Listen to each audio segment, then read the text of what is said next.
Salam dan bahagia, perkenalkan saya Herlina Mariciki Ik. Saya adalah seorang guru SD. Saya mengajar di SD Impres Kunino 3 Kota Kupang.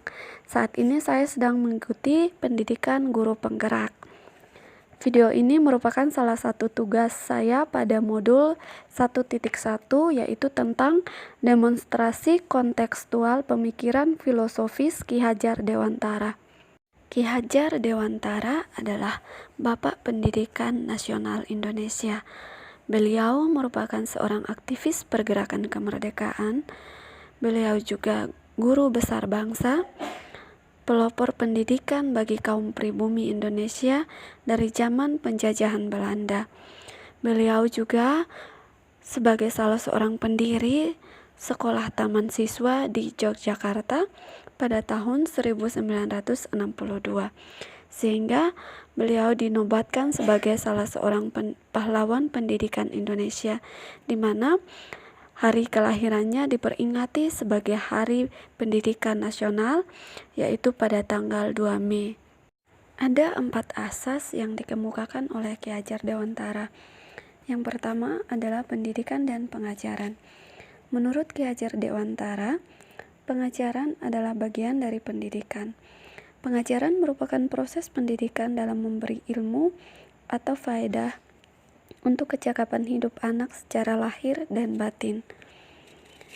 Sedangkan pendidikan yaitu menuntut segala kodrat yang ada pada anak-anak agar mereka dapat mencapai keselamatan dan kebahagiaan mereka yang setinggi-tingginya, baik sebagai manusia maupun sebagai anggota masyarakat. Dengan demikian, maka seharusnya pembelajaran itu berpusat pada anak. Kebutuhan anak harus terpenuhi. Anak perlu merasa nyaman, aman, berharga, dicintai, dan dipahami. Dengan demikian, motivasi dan kesadaran anak untuk belajar semakin meningkat.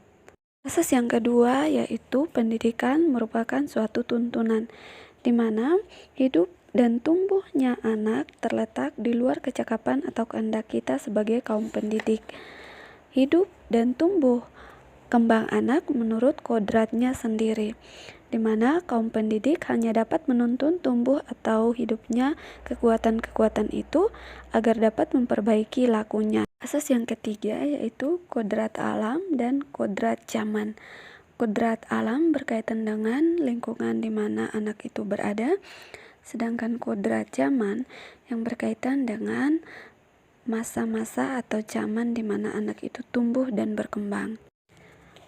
Asas yang keempat yang diutarakan oleh Ki Hajar Dewantara adalah budi pekerti atau watak atau karakter yang merupakan perpaduan antara gerak pikiran, perasaan, dan kehendak atau kemauan sehingga menimbulkan tenaga.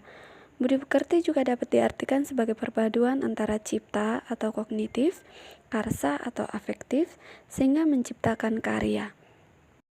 Selain itu juga, Ki Hajar Dewantara memiliki 3 semboyan penting dan sangat bermakna, yaitu yang pertama, Ingarso Sung Tulodo, yang artinya di depan memberi teladan.